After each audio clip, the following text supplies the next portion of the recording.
आज का जो हमारा टॉपिक है वो है कैरेक्टरिस्टिक ऑफ परफेक्ट कंपटीशन। इसके अंदर हम लोग लेंगे वेजिटेबल का एग्जांपल। किसका? वेजिटेबल नहीं, वेजिटेबल मार्केट का। अभी याद रख के चलना कि आप लोगों को परफेक्ट कंपटीशन क्या था वो मैंने समझा दिया था। कैरेक्टरिस्टिक इसके समझने हैं। आपको एग्जाम में 3 मार्क्स के लिए या 5 मार्क्स के लिए पूछा जा सकता है। इतना क्लियर हुआ? समझ में तो ये आपको पहले भी आ गया है, बट याद कैसे रखेंगे उसके ऊपर फोकस करते हैं। तो मैं यहाँ पे सेंटर में लिख देता हूँ वेजिटेबल मार्केट। वेजिटेबल मार्केट के अंदर क्या बहुत सारे सब्जी बेचने वाले होंगे, तो क्या हो गया? Many sellers. बहुत सारे लोग वेजिटेबल मार्केट के अंदर जाते हैं, तो हम लोग बोल सकते हैं मैनी बायर्स। ये आपका पहला कैरेक्टरिस्टिक हो गया परफेक्ट कंपटीशन का। क्लियर हो गया? याद आ जाएगा। पहला कैरेक्टरिस्टिक क्या है? बहुत सारे बेचने वाले, बहुत सारे खरीदने वाले। हम लोग ने याद रखने के लिए किसको लिया है? वेजिटेबल मार्केट को। यहाँ ध्यान दो। वेजिटेबल मार्केट के अंदर जो प्रोडक्ट है, मान लो कि यहाँ पे मैं ले लूँ पोटेटो। पोटेटो सिमिलर होगा सबके पास, ऑलमोस्ट सबके पास एक ही जैसा होगा ना। सब बेच क्या रहे हैं उस मार्केट में? आलू ही बेचे हैं, तो सिमिलर प्रोडक्ट है। प्रोडक्ट कैसा है? सिमिलर है। प्रोडक्ट सिमिलर हो गया, है ना। यहाँ पे अगर प्रोडक्ट सिमिलर है, जब सबके पास एक ही जैसा आलू है, तो यहाँ पे ये जो प्राइस है उस पे कंट्रोल किसी का नहीं रहेगा। प्राइस पे कंट्रोल किसी का नहीं है, क्योंकि एक जैसा प्रोडक्ट बेचे हैं तो प्राइस अपने आप डिमांड एंड सप्लाई के ऊपर तय होगी। कोई भी एक सेलर, कोई भी एक सब्जी वाला अपने ऊपर से नहीं बोल सकता कि मेरा ये आलू है वो सोना है 5,000 रुपये किलो ले लो, ऐसा नहीं बोल सकते ना। तो प्राइस किसी के भी कंट्रोल में नहीं है। प्राइस किसके ऊपर डिपेंड करेगी? डिमांड एंड सप्लाई के ऊपर। वो भी अभी अपने आगे जाएंगे, बट यहाँ पे भी समझने के लिए मेरे को बताना जरूरी है। इतना समझे? अब यहाँ पे हमने यहाँ पे देखा कि पोटैटो मार्केट के अंदर जो सबका पोटैटो है वो क्या होगा? सेम होगा। ये आपका दूसरा कैरेक्टरिस्टिक हो गया कि सिमिलर प्रोडक्ट होता है। क्या होता है? Similar product. ये भी क्लियर हो गया? याद आ जाएगा। अब इस सिमिलर प्रोडक्ट का मतलब क्या है? ऑलमोस्ट सबका शेप सेम हो सकता है, सबका कलर सेम हो सकता है, सबकी साइज सेम हो सकती है। हम लोग कैसे बोल रहे हैं कि सारे प्रोडक्ट सेम है? शेप, कलर, साइज में भी सेम हो सकता है उन प्रोडक्ट का। इसीलिए हमने क्या बोला कि सारे जो प्रोडक्ट है ऑलमोस्ट सिमिलर होते हैं परफेक्ट कंपटीशन में। क्लियर हो गया ये?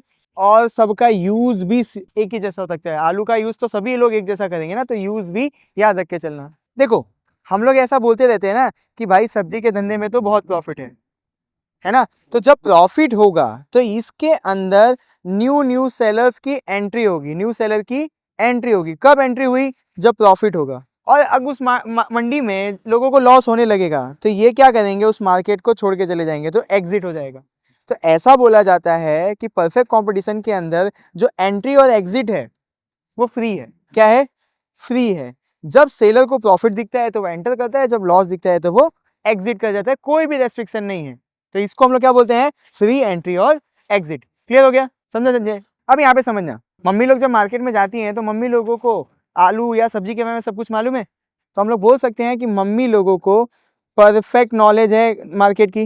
बोल सकते हैं कि मम्मी लोगों को वेजिटेबल मार्केट की पूरी परफेक्ट नॉलेज है। तो मम्मी लोग किस में आ गए? कंज्यूमर में आ गए। तो कंज्यूमर को इस मार्केट के बारे में सब कुछ पता होता है। मम्मी लोगों को पूरे सब्जी मार्केट वाले के बारे में पता है। चलो, ऐसा बोलना नहीं चाहिए, पर किसी की मम्मी बहुत स्मार्ट निकली। वो बोली भैया वहां पे तो मैं गई थी, वो आलू जो है वो 5 रुपए केजी दे रहा है। तो यहाँ पे जो सेलर है उसको भी नॉलेज है कि भैया हो ही नहीं सकता कि कोई भी आलू 5 रुपए किलो अभी बेच सके। मार्केट में कितने का बिक रहा है? 20 रुपए का। और आंटी ने आके या मम्मी ने आके किसी के क्या बोल दिया कि 5 रुपए का। तो सेलर को भी नॉलेज है इस मार्केट के बारे में। तो जिस मार्केट के अंदर कस्टमर को भी उस मार्केट की पूरी नॉलेज है और सेलर को भी उस मार्केट की नॉलेज है, वो कौन सा मार्केट कहलाता है? परफेक्ट कंपटीशन वाला मार्केट। ये क्या क्लियर किया कि कस्टमर और सेलर को दोनों को नॉलेज होता है उस मार्केट के बारे में। क्लियर हो गया? अब यहाँ पे ध्यान देना, यहाँ पे एक वर्ड भूल गए, नो कॉस्ट ऑफ ट्रांसपोर्टेशन। इसका मतलब क्या है उसको बहुत ध्यान से समझते हैं। अभी मान लो कि हम लोग एक शहर में, हम लोग सूरत में रह रहे हैं, तो सूरत में सब्जी मंडी ऐसे ऐसे ऐसे ऐसे करके होगी सब जगह। तो सब्जी मंडी के अंदर यहाँ पे पहले माल डिलीवर किया, फिर यहाँ दे दिया, यहाँ दे दिया, यहाँ दे दिया, यहाँ दे दिया, यहाँ दे दिया, यहाँ दे दिया, यहाँ दे दिया, यहाँ दे दिया, यहाँ दे दिया। मतलब यहाँ पे बहुत सारे सेलर्स हैं। वो किस डिस्टेंस पे होते हैं? बहुत ही क्लोज डिस्टेंस पे होते हैं। जब क्लोज डिस्टेंस पे होंगे तो जो ट्रांसपोर्टेशन कॉस्ट है वो क्या होगी?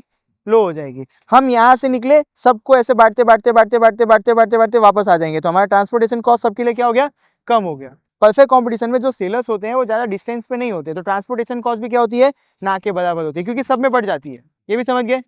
अब यहाँ पे देखो, एक चीज है जो आप लोगों के लिए थोड़ा हार्ड हो सकती है, mobility of factor of production. Factor of production क्या होता है? Land, labour, capital and market. इस कंपटीशन के अंदर याद रखना, एक सब्जी वाला, ए सब्जी वाला है, ए वेजिटेबल वाले के पास से एक लेबर ज्यादा इनकम के लिए बी के पास जाके जॉब कर सकते हैं? सब्जी ए वाले के पास एक लेबर काम करता था, वो ज्यादा इनकम के लिए बी वाले के पास जाके काम कर सकता है? तो इसके अंदर जो फैक्टर ऑफ प्रोडक्शन है ना, वो भी सब मोबाइल होता है, मतलब एक जगह से दूसरे जगह पे इजीली चला जाता है। हमने केस कौन सा समझा? लेबर का। एक जगह पे उसको अच्छा पैसा नहीं मिला, वो दूसरी जगह पे चला गया। तो इसके अंदर जो mobility of factor of production होता है वो इजी होता है। एंटरप्रेन्योर, ये मंडी में नहीं चला, किसी और मंडी में जाके खोल देगा, या जिस जगह पे सब्जी लगाया था बहुत सारे थे, उसका वहां नहीं चला, किसी के सोसाइटी के आगे बेच देगा। तो यहाँ पे एंटरप्रेन्योर मालिक भी इजीली एक जगह से दूसरी जगह पे मोबाइल हो सकता है। समझ आया? Mobility of factor of production इसमें क्या है? इजी है। ये आपके सारे कैरेक्टरिस्टिक हो गए। अब हम लोग कैरेक्टरिस्टिक पढ़ने जा रहे हैं मोनोपोली मार्केट का। मोनोपोली के लिए मैं यहाँ पे लूंगा आईफोन का एग्जाम्पल। किसका लिया? आईफोन का एग्जाम्पल। तो आईफोन दुनिया में एक ही कंपनी है जो बनाती है, वो कौन है? एप्पल। हम लोग बोल सकते हैं सिंगल सेलर। क्या बोल सकते हैं? Single seller. आईफोन खरीदने वाले एक हैं कि बहुत सारे हैं? Many buyers. पहला कैरेक्टरिस्टिक क्लियर हो गया। जिस भी बिजनेस के अंदर सिंगल सेलर या सिंगल प्रोड्यूसर होंगे, हम लोग उसको क्या बोलेंगे? मोनोपोली। पहला कैरेक्टरिस्टिक क्लियर हो गया। आईफोन के कंपटीशन में कोई है?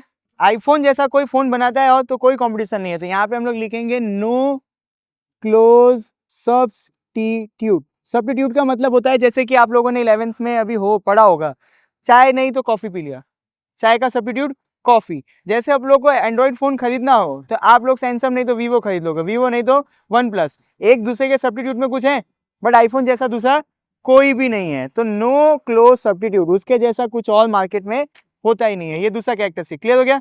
अच्छा, यहाँ पे और देखना, अब आईफोन जैसा कोई और मार्केट में क्यों नहीं है? क्योंकि उसके जैसी ऑपरेटिंग सिस्टम, मतलब उसके जैसी कोई भी टेक्नोलॉजी अभी तक बना नहीं पाया। तो यहाँ पे जो एंट्री होती है वो रेस्ट्रिक्टेड होती है। क्या होती है? रेस्ट्रिक्टेड होती है। मतलब कोई भी ऐसे इस मार्केट में एंटर नहीं कर सकता है। रेस्ट्रिक्शन का पहला कारण मैंने लिख दिया टेक्नोलॉजी। दूसरा कारण हाई कॉस्ट। अब आईफोन को टक्कर देने के लिए कोई कंपनी बनाना है तो करोड़ों अरबों रुपए खर्चा करने पड़ेंगे, इसलिए नया प्लेयर इसमें एंट्री नहीं कर पाएगा। पहला टेक्नोलॉजी, दूसरा हाई कॉस्ट, तीसरा बहुत सारे लीगल बैरियर्स होते हैं, यानी लॉज होते हैं, लीगल लॉज होते हैं, जिसकी वजह से आप इस बिजनेस में एंटर नहीं कर सकते हो। इंडिया के अंदर अगर मोनोपोली का देखना है तो आप देख लो इंडियन रेलवे। किसका बोल रहा हूँ मैं? रेलवे का। तो रेलवे जैसा कोई और दूसरा नहीं आ सकता, क्योंकि गवर्नमेंट नहीं चाहती है। हमारे देश में रेलवे की मोनोपोली है ना, तो लीगल लॉज आ गया ना। क्यों? क्योंकि गवर्नमेंट चाहती नहीं है कि कोई और यहाँ पे आए। तो लीगल लॉज की वजह से इसके अंदर न्यू एंट्री करना मुश्किल हो जाता है। तो इसके अंदर एंट्री क्या है? रेस्ट्रिक्टेड है, मतलब हर कोई इस बिजनेस के अंदर एंटर नहीं कर सकता है मोनोपोलिस्टिक वाले के अंदर। क्यों? क्योंकि टेक्नोलॉजी, हाई कॉस्ट और लीगल लॉस की वजह से। क्लियर हो गया? हमने उसके अंदर पढ़ा था परफेक्ट कंपटीशन के अंदर, एंट्री कैसी थी? फ्री एंट्री, फ्री एग्जिट, अपने मन से आओ अपने मन से जाओ। बट मोनोपोली में ऐसा नहीं होता है। न्यू बिजनेस वालों के लिए एंट्री जो है वो रेस्ट्रिक्टेड है, उसके कारण आपने देख लिया। क्लियर हो गया? अभी देखो, एक चीज है, एक इंसान जब अकेला है उस मार्केट के अंदर तो वो प्राइस के ऊपर और आउटपुट के ऊपर कंट्रोल रखेगा। अब आईफोन चाहे तो वो 2 करोड़ आईफोन बना सकती है, बट वो कितनी बनाती है? 50 लाख आईफोन। क्यों ऐसा करती है? क्योंकि जितना क्वांटिटी लिमिटेड रहेगी उतना ही इनका प्राइस ऊपर जाएगा। कितने लोगों को चाहिए आईफोन? ऐसा मान के चलो 2 करोड़ लोगों को। आईफोन ने कितना बनाया? 50 लाख। उन्होंने क्या किया? अपनी सप्लाई को लिमिटेड रखी ताकि उनका प्राइस हाई रह सके। तो मोनोपोली वाले के अंदर जो प्राइस है और वो आउटपुट है उसके ऊपर वो लोग कंट्रोल करके बैठते हैं। क्यों कंट्रोल करके बैठते हैं? ताकि उनको ज्यादा मुनाफा कमाना होता है। ये ज्यादा मुनाफा कमाने से आपका पांचवा वो आ जाता है कैरेक्टरिस्टिक, जिसको हम लोग बोलते हैं सुपर नॉर्मल प्रॉफिट। आप सबको पता है कि एक आईफोन में भी जो 1.5 लाख का मिल रहा है वो 40 से 50 हजार में बन जाता है, बट बिक कितने का रहा है? 1.5 लाख का। मान लो कि 90,000 से लेके 80,000 तक इसको प्रॉफिट है। बना कितने में प्रोडक्ट? 40 से 50,000 में। कितना प्रॉफिट ले रहे वो? 80 से 90,000। इसको क्या बोलते हैं? Super normal profit. तो ये भी एक कैरेक्टरिस्टिक है। याद हो गया? अब एक कॉन्सेप्ट जो मैंने आपको पहले समझाया, छठा, प्राइस डिस्क्रिमिनेशन। अब देखो यहाँ पे प्राइस डिस्क्रिमिनेशन। प्राइस डिस्क्रिमिनेशन मतलब क्या? सेम प्रोडक्ट डिफरेंट कस्टमर से डिफरेंट प्राइस चार्ज कर लो। समझ में आया? सेम प्रोडक्ट का डिफरेंट कस्टमर से डिफरेंट प्राइस चार्ज कर लो। अब इसका एग्जांपल देख लेते हैं। तो इंडिया में आईफोन की कीमत अलग है और उसी आईफोन की कीमत दुबई में अलग है, उसी आईफोन की कीमत यूरोप में अलग है, उसी आईफोन की कीमत अमेरिका में अलग है। प्रोडक्ट सेम, अलग अलग कस्टमर से अलग अलग चार्ज। ये हो गया प्राइस डिस्क्रिमिनेशन। तो मोनोपोली के अंदर छठा कैरेक्टरिस्टिक क्या है? Price discrimination. क्लियर हो गया? अब यहाँ पे देखो, एक फर्म ही पूरी इंडस्ट्री होती है। इसका मतलब इंडस्ट्री समझते हो? मान लो मैं आपको बोलूं कि कार बनाने की फैक्ट्री डालनी है, मैं बोलूं आप लोग हो ऑटोमोबाइल इंडस्ट्री में, जितने भी कार बनाने वाले लोग हैं उनसे एक इंडस्ट्री बनती है जिसको हम लोग क्या बोलते हैं? Automobile industry. हम लोग ने पढ़ा था जियो का सिम है, एयरटेल का सिम है, वीआई का सिम है, बीएसएनएल का सिम है। ये लोग जाते हैं टेलीकॉम इंडस्ट्री में। आप कपड़े लेते हो, किसमें जाता है? टेक्सटाइल इंडस्ट्री में। सारा वेजिटेबल ये सब वाला किसमें जाता है? एग्रीकल्चर इंडस्ट्री में। समझ में आया? सेम टाइप ऑफ बिजनेस को जब हम मिलाते हैं तो क्या बनती है? इंडस्ट्री। बॉलीवुड एक इंडस्ट्री है ना, बोलते हैं इंडस्ट्री में, बॉलीवुड इंडस्ट्री में सर्वाइव करना। वहां पे क्या है? कलाकार से बना हुआ, जो भी कलाकार है, एक्टर है, सिंगर है, उनसे बना हुआ एक इंडस्ट्री बॉलीवुड। समझ में आया? सेम टाइप ऑफ बिजनेस से मिलके क्या बनता है? इंडस्ट्री। क्लियर है? यहाँ पे एक सिंगल कंपनी ही इंडस्ट्री होती है और कोई है ही नहीं। मोनोपोली का मतलब एक बिजनेसमैन, वही बिजनेसमैन क्या है? पूरी इंडस्ट्री है। समझ आ गया? अब हम लोग ओलिगोपोली को पढ़ने जा रहे हैं। तो ओलिगोपोली के कैरेक्टरिस्टिक को पढ़ने में आप याद रखो कि जैसे कार कंपनी और नेटवर्क वाली कंपनी, नेटवर्क जैसे सिम जो प्रोवाइड करती है वो लोग कंपनी, और मान लो तो और किसको मान लोगे जो बहुत कम होते हैं, बहुत ज़्यादा पैसे से शुरू होते हैं? चलो इतना ही रखो कि याद नहीं आ रहा है। तो जैसे कार बनाने के लिए हमको क्या चाहिए? बहुत ज़्यादा इन्वेस्टमेंट चाहिए। तो इसके अंदर यानी किसी भी मार्केट के अंदर बहुत ज़्यादा इन्वेस्टमेंट चाहिए, तो वहाँ पे फ्यू सेलर होते हैं। क्या होते हैं? Few seller. फ्यू सेलर का मतलब 2 से 10 के बीच में। कितना? 2 से 10 के बीच में वहां पे सेलर्स हैं। तो हम लोग उस मार्केट को क्या बोलते हैं? Oligopoly market. क्लियर हो गया? Few sellers. पर कार पूरी दुनिया खरीदती है, सब कोई खरीदता है। बायर कितने होंगे? Many. Few sellers many buyers. कौन सा मार्केट हो गया? Oligopoly market. कितने फ्यू सेलर्स? 2 से 10। याद आ जाएगा? बेच क्या रहे हैं? Almost similar type of product. अभी देखो, आप लोग चाहे मारुति की कार ले लो, आप लोग चाहे महिंद्रा की कार ले लो, है तो ये कार ही ना, है तो ये कार ही। तो सिमिलर टाइप के हो गए प्रोडक्ट, कुछ ना कुछ अलग होता है, एक जगह से दूसरी जगह लेके ही जाएगी, तो प्रोडक्ट कैसा हो गया? सिमिलर। अभी इसका बेस्ट एग्जांपल है ओलिगोपोली का पूरी दुनिया के अंदर पेप्सी और कोका कोला। ये दोनों सबसे अच्छे एग्जांपल है ओलिगोपोली के अंदर। दोनों बेचते क्या है? Soft drink. क्या बेचते हैं? Soft drink. एक ही जैसे ड्रिंक है बट ब्रांड अलग है, थोड़ा सा अलग अलग दिखा रहे हैं कि एक बोल रहा है कि हमारा पी लोगे तो एनर्जी आ जाएगा, एक बोल रहा है कि हमारा पी लोगे तो पार्टी में चले जाओगे। ऐसे करके वो लोग अपने प्रोडक्ट को बेचते हैं। देखो, एंट्री और एग्जिट इस मार्केट के अंदर डिपेंड्स करता है किसके ऊपर? इन्वेस्टमेंट के ऊपर। किसके ऊपर?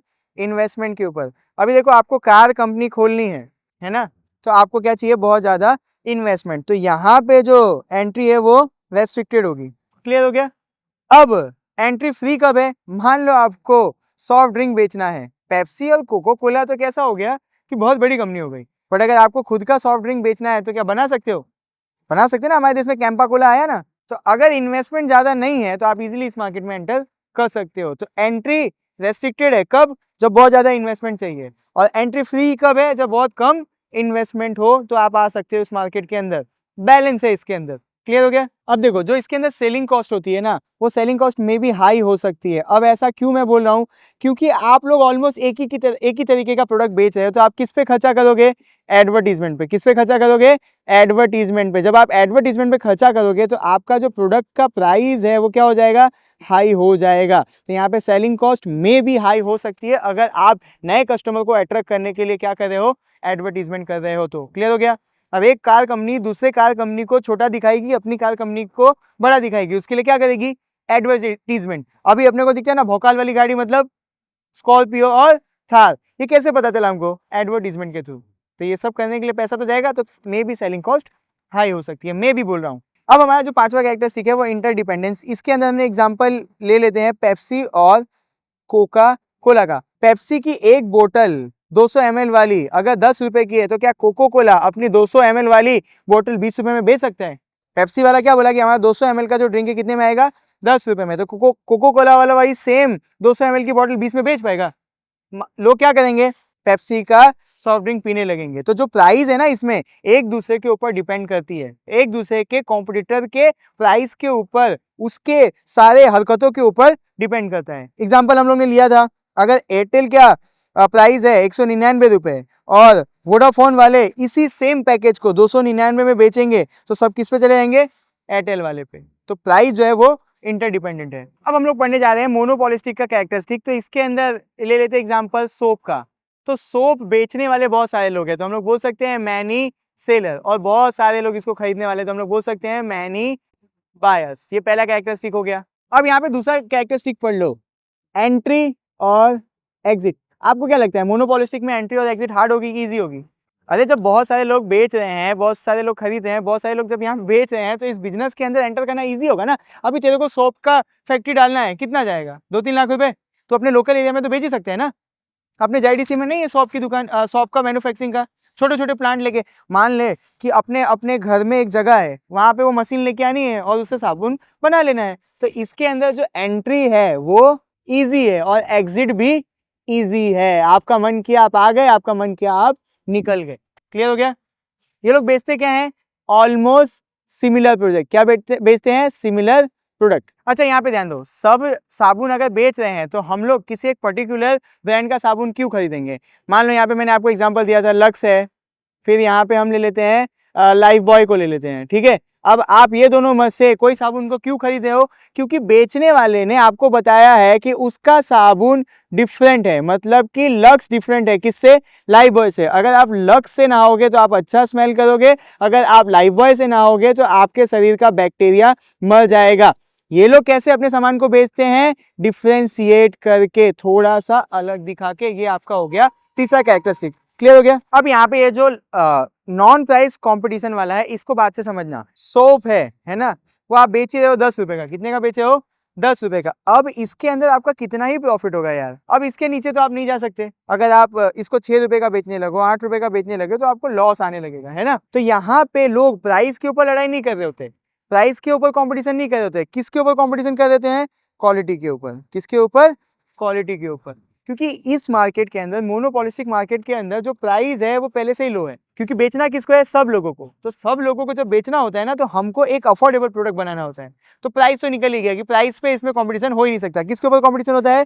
क्वालिटी के ऊपर। अब अच्छा बताओ, ये लोग हैं जो लाइफ बॉय वाले हैं, जो लक्स वाले हैं, ये लोग क्या एडवर्टीजमेंट करते हैं? ये साबुन की कंपनी वाले एडवर्टीजमेंट करते हैं? तो यहाँ पे मैं लिख सकता हूँ एडवर्टीजमेंट। ये लोग बड़े बड़े सेलिब्रिटी को लेके आते हैं अपने एड में, प्रमोशन पे ध्यान देते हैं लोग। तो जब ये लोग एडवर्टीजमेंट एंड प्रमोशन पे खर्चा करेंगे तो इनकी कॉस्ट हाई होगी कि लो होगी? मे बी जो प्राइस होती है प्रोडक्ट की उससे ज्यादा होगी। मतलब जो 10 रुपए का आपका साबुन आता है वो बन जाता होगा 3-4 रुपए में। बाकी उनका कहाँ पैसा घुसता है? एडवर्टीजमेंट एंड प्रमोशन में। तब जाके वो 10 में बेच रहे हैं। समझ में आया? वो प्रोडक्ट बन तो जाता है 2-3 रुपए में ही, बट महंगा कहाँ से हो जाता है? एडवर्टीजमेंट और प्रमोशन की वजह से। तो सेलिंग कॉस्ट में भी हाई हो सकती है। क्यों बढ़ती होगी वो जान गए। आप यहाँ पे हाई कैसे कंपेयर कर रहे हो कि 10 रुपए वाला साबुन 2 रुपए में बन रहा है, बट वो 10 का क्यों बिक रहा है? क्योंकि उसके अंदर एडवर्टीजमेंट और प्रमोशन कॉस्ट जुड़ा हुआ है। क्लियर हो गया? अच्छा देखो, मैं आप लोगों को बताता हूँ कि ये जो ब्यूटी आप क्रीम लेके आते हो, चलो मान लो आप ये जो सॉप खरीद के लेके आए, इस सॉप के बारे में आपको पूरा नॉलेज है कि ये सॉप के अंदर जो जो इंग्रेडिएंट लगाए गए हैं वो क्या क्या है मालूम है? वो जो इंग्रेडिएंट डाले गए हैं उसका स्किन पे क्या असर होगा मालूम है? और ये जो इंग्रेडिएंट डाले गए हैं कहाँ से खरीदा गया आपको मालूम है? तो हम लोगों को इम्परफेक्ट नॉलेज होता है किसका? मोनोपोलिस्टिक मार्केट का। सेलर को नहीं पता होता है कि वो किस किस को बेचेगा, और बायर को नहीं पता होता है कि कौन बेच रहा है, वो वेरीफाइड है, सर्टिफाइड है, लीगल है कि नहीं है, बट बिक रहा होता है सब कुछ। तो यहाँ पे मोनोपोलिस्टिक मार्केट के अंदर इम्परफेक्ट नॉलेज होता है।